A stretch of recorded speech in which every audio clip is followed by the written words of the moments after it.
بسم الله الرحمن الرحيم. عن ابن عباس رضي الله تعالى عنهما قال قال رسول الله صلى الله تعالى عليه وسلم: البسوا من ثيابكم البياض فإنها من خير ثيابكم. رواہ ابو داود۔ نبی کریم صلی اللہ علیہ وسلم نے ارشاد فرمایا، سفید کپڑے پہنا کرو کیونکہ وہ تمہارا بہترین لباس ہے۔ ایک دوسری روایت میں نبی کریم صلی اللہ علیہ وسلم نے ارشاد فرمایا، البسوا الثياب البیض فإنها اطہر واطیب۔ سفید کپڑے پہنا کرو کیونکہ وہ پاکیزہ اور منزہ لباس ہے۔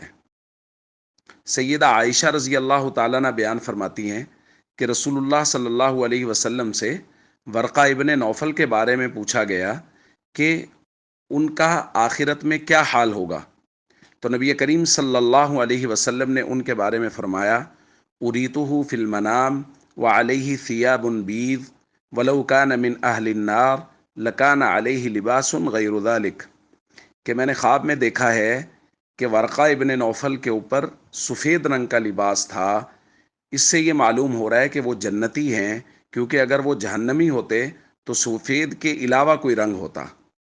تو اس سے یہ معلوم ہوا کہ سفید لباس اہل جنت کا لباس ہے۔ اسی طرح سفید لباس وہ فرشتوں کا لباس بھی ہے۔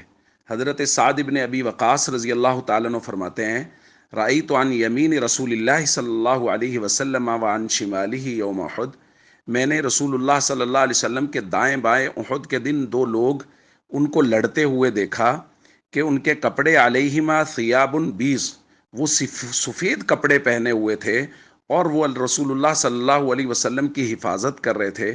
نہ تو میں نے ان کو پہلے کبھی دیکھا اور نہ ہی میں نے ان کو اس کے بعد کبھی دیکھا، یعنی وہ جبریل اور میکائیل تھے جو نبی کریم صلی اللہ علیہ وسلم کی سفید کپڑے پہنے ہوئے حفاظت کر رہے تھے۔ دوستو، ان روایات سے ہمیں یہ بات معلوم ہوئی کہ سفید کپڑے پہننا وہ رسول اللہ صلی اللہ علیہ وسلم کو خود بھی پسند تھا، اور حضور نے امت کو بھی سفید کپڑے پہننے کی تلقین فرمائی ہے۔ اور سفید کپڑا وہ فرشتوں کا لباس بھی ہے اور اہل جنت کا لباس بھی ہے۔ اس لیے ہم سب کو عام دنوں میں بھی سفید کپڑے پہننے کا اہتمام کرنا چاہیے، اور خاص طور پہ محرم الحرام میں بھی سفید کپڑے پہننے کا خاص طور پہ اہتمام کرنا چاہیے۔ والسلام علیکم ورحمۃ اللہ وبرکاتہ۔